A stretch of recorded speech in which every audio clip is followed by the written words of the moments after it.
जय श्री कृष्णा, हर हर महादेव। शनि देव को प्रसन्न करने के लिए ऐसा क्या कर लें कि जिससे कि कुंडली के 7.5 ढैया और शनि देव की अगर दशा या महादशा चल रही हो उन सब में आपको मिल जाए राहत। तो चलिए, आज की वीडियो होने वाली बहुत ज़्यादा इंटरेस्टिंग, और जिन्होंने अभी तक वीडियो को लाइक नहीं किया लाइक कर दें और चैनल को सब्सक्राइब करें। कमेंट्स बॉक्स में जय श्री कृष्णा अवश्य लिखें। मैं हमेशा इसी तरह के कुछ खास ऐसे ज्योतिष उपाय लेकर आती हूँ जिनको करके आप अपने जीवन के समस्त कष्ट और विघ्न बाधाओं को दूर कर सकते हैं। कहा जाता है मात्र एक उपाय आपकी जिंदगी बदल सकता है। कुछ ना करने से बेहतर है कुछ करना, मगर हाँ, उस उपाय को सही तरीके से करते हैं तभी हमें उस उपाय का फल प्राप्त होता है। तो आज हम बात करने जा रहे हैं शनि देव को प्रसन्न करने के लिए। देखिए, शनि देव का नाम सुनते सब लोग थर थर कांपने लगते हैं, मगर नहीं, डरने की आवश्यकता ही नहीं है। शनि देव तो न्याय के देवता हैं, वो दंडाधारी हैं, इसलिए कि वो दंड देते हैं जो आपने अपने कर्म किए हैं। कर्मों के अनुसार आपको फल प्राप्त होता है। इसमें शनि देव की क्या गलती है, मगर लोग उनसे डरते हैं। ठीक है, डरना भी चाहिए। तो डरने की वजह से इंसान अपने कर्म तो अच्छे करेगा, नहीं तो उनको ये लगेगा कि शनि देव हमें बहुत बुरे फल देंगे, तो इसलिए अपने कर्म अच्छे हमेशा करने चाहिए। शनि देव को प्रसन्न करने के लिए कुछ खास ऐसे विशेष उपाय भी मैं आपके साथ शेयर करूंगी जिनको करके आप अपने जीवन की परेशानियों को दूर कर सकते हैं। और शनि देव, सबसे पहले मैं आपको एक चीज़ बताना भी चाहूँगी कि शनि देव अगर चाहे तो राजा को रंक बना सकते हैं, और अगर शनि देव की विशेष कृपा आपको प्राप्त हो जाए तो रंक से राजा भी बन जाते हैं। जो फकीर होते हैं ना, वो राजा बन सकते हैं अगर शनि देव को सही तरीके से प्रसन्न कर लिया जाए।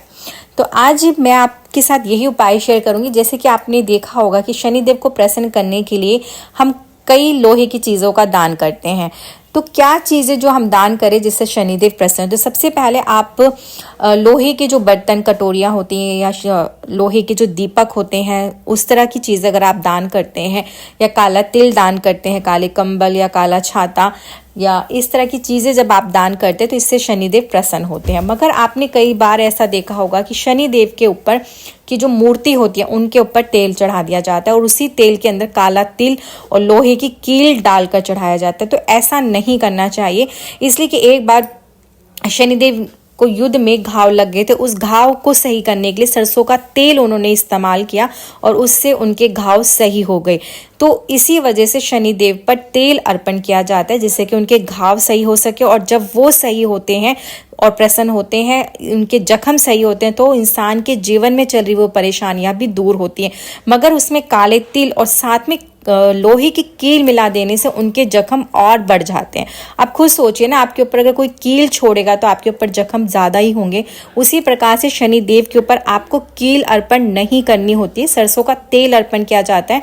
और मगर ये भी चीज़ें आप किस पे अर्पण करेंगे? जो शनि देव की शिला होती है, शिला के ऊपर तेल अर्पण किया जाता है, काले तिल अर्पण किए जाते हैं। अगर आपने कील अर्पण करनी है तो आप दीपक के अंदर काले तिल और कील मिलाकर फिर दीपक प्रज्वलित करें। मैं कभी भी शनि देव के ऊपर लोहे की कील अर्पण नहीं करनी चाहिए, जो कि आप इस तरह से अगर कर देते हैं तो आपको शनि देव के प्रकोप से फिर कोई नहीं बचा पाता। जब लोग कहते हैं ना, हम इतने पूजा पाठ करें, उपाय करें, फिर भी उसका फल हमें प्राप्त नहीं हो पा रहा, तो ये जो छोटी छोटी गलतियां इंसान करते हैं, इन्हीं गलतियों की वजह से शनि देव की विशेष कृपा आपको प्राप्त नहीं हो पाती। सच्चे मन से अगर आप पूजा आराधना करें, अच्छे कर्म कर रहे हैं, दान पुण्य कर रहे हैं, गरीब लोगों की मदद करें, तो शनिदेव ऐसे ही प्रसन्न हो जाते हैं।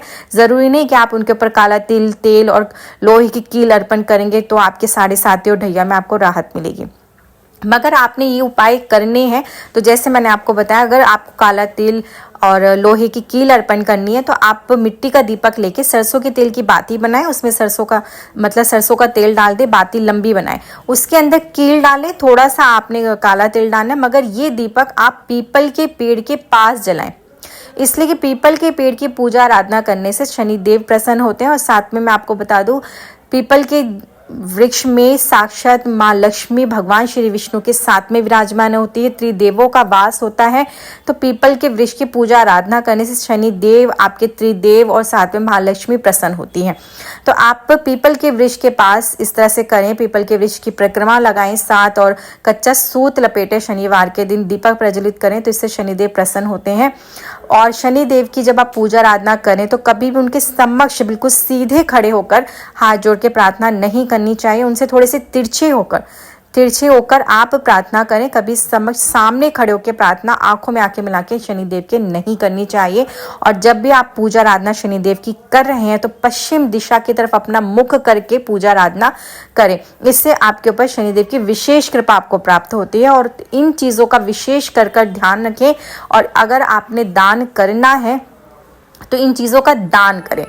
और शनि देव को विशेष रूप से पसंद करें तो शनिवार के दिन आपने जो शनिदेव की पूजा आराधना करनी होती है वो सूर्य अस्त से के बाद करनी होती है। और जब आप सुबह करें तो सूर्य उदय से पहले, मतलब कि छाया काल जो होता है उस समय में आपने शनिदेव की पूजा आराधना करनी होती है, जिसमें कि अंधेरा हो, सूर्य की किरणें ना दिखे, तब आप शनिदेव की पूजा आराधना करें। इससे शनिदेव प्रसन्न होते हैं, इसलिए कि वो छाया पुत्र हैं।